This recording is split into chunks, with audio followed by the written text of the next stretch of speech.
Hey everyone, this is the first look at the new T45C Goshawk for Microsoft Flight Simulator 2020 by IndiaFoxtEcho.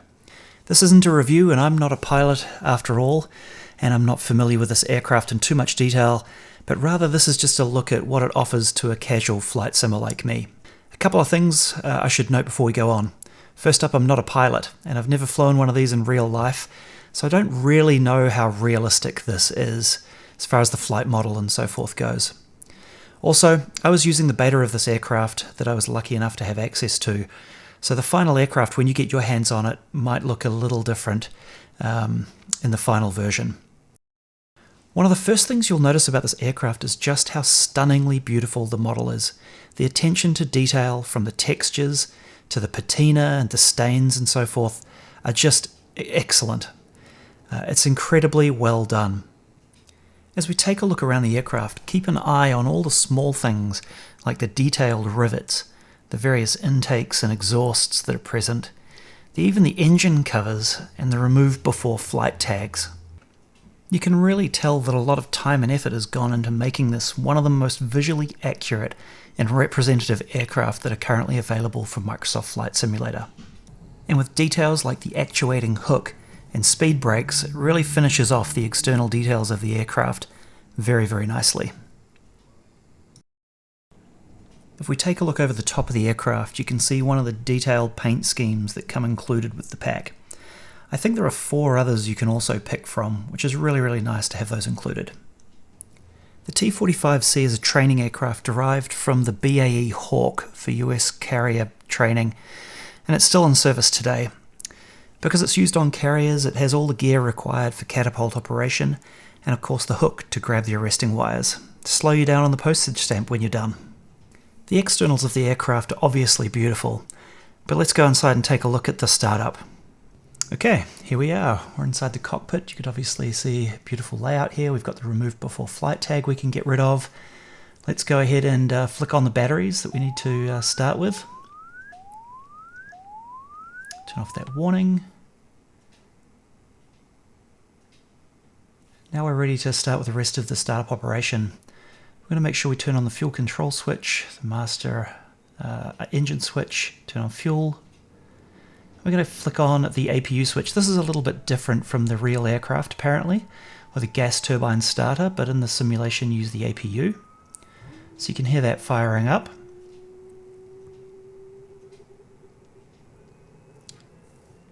Once that's going for a little while, then we can turn on the master engine switch and get this fired up. There we go, there's the engine switch.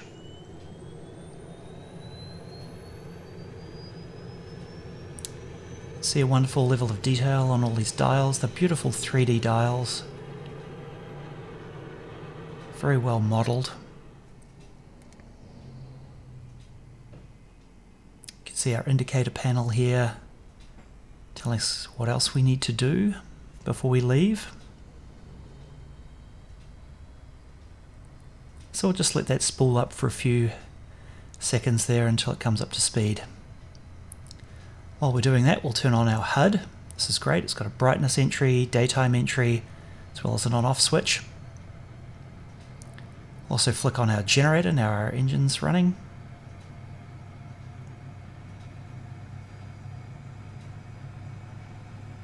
And finally our panels up the front here. These are really great. The visibility is awesome when you're flying. They're very clear. You can also choose between color and mono on them as well.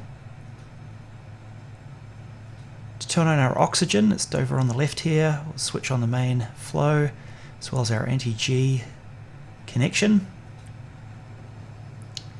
And we're pretty much ready to go. A couple more things we can do here. We could reset the hydraulic system. And what else have we got here to do? We've got to turn on our surface control augmentation system and close our canopy. Notice the sounds change as we close that. All well modeled, very nice. Canopy's all closed and we're ready to get out of here. Alright, I'll fast forward this bit and we'll pick this back up at the runway. Alright, so here we are all lined up on 16, I think it was center. It's 16 left at Seattle Airport, I believe.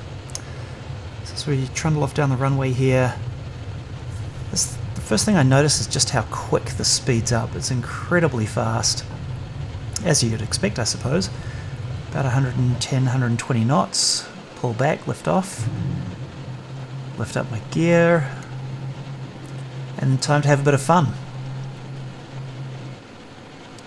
It's incredibly nimble aircraft. I found it quite easy to fly. I'm not a professional pilot or anything like that.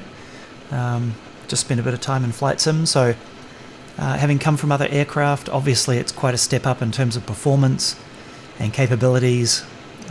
Even just managing your speed, dealing with speed breaks and so forth can be quite a change if you're coming from just GA aircraft in general. It's slippery. It takes quite a long time to slow down. You've got to manage your speed quite well, and use speed breaks is, I would say, pretty much mandatory for a successful landing if you're coming down from any sort of speed at all. But as you'll see, the flight model is very nice. I don't know how realistic this is, as I've never flown one of these in real life. So perhaps somebody else could chime in on that. But you'll see little wobbles and twitches here and there from the flight. So here we are, a little while later, up at altitude, heading towards the Olympic Mountains in the Pacific Northwest near Seattle. So as you can see, I'm just flipping through some of the various functions and so forth that are available on the displays.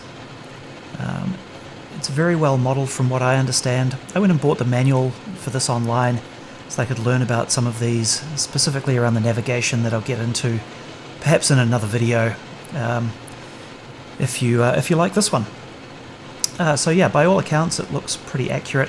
You can actually use the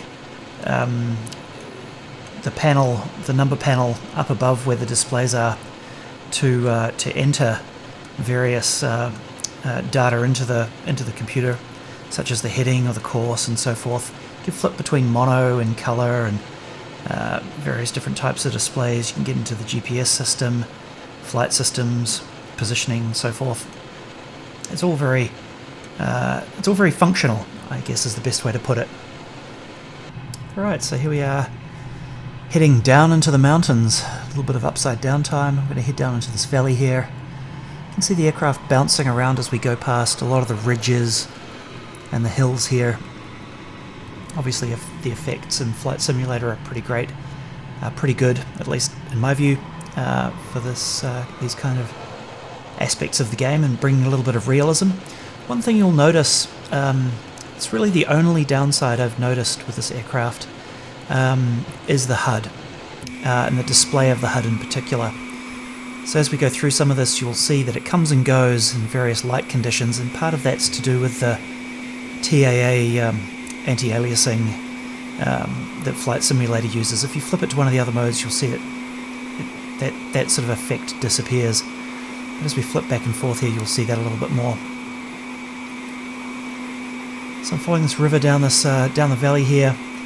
You can see over on the left-hand side my airspeed's pretty high. This goes fairly quickly. I'm probably going far too fast for what this aircraft should be doing in the real world. I'm putting stresses on it and so forth, but I just thought I'd give it a bit of a nudge. Turns very well, obviously. You'll notice some buffeting as you turn really hard in the aircraft, just to use some of the physics. But it's really fun just to fly around and play with.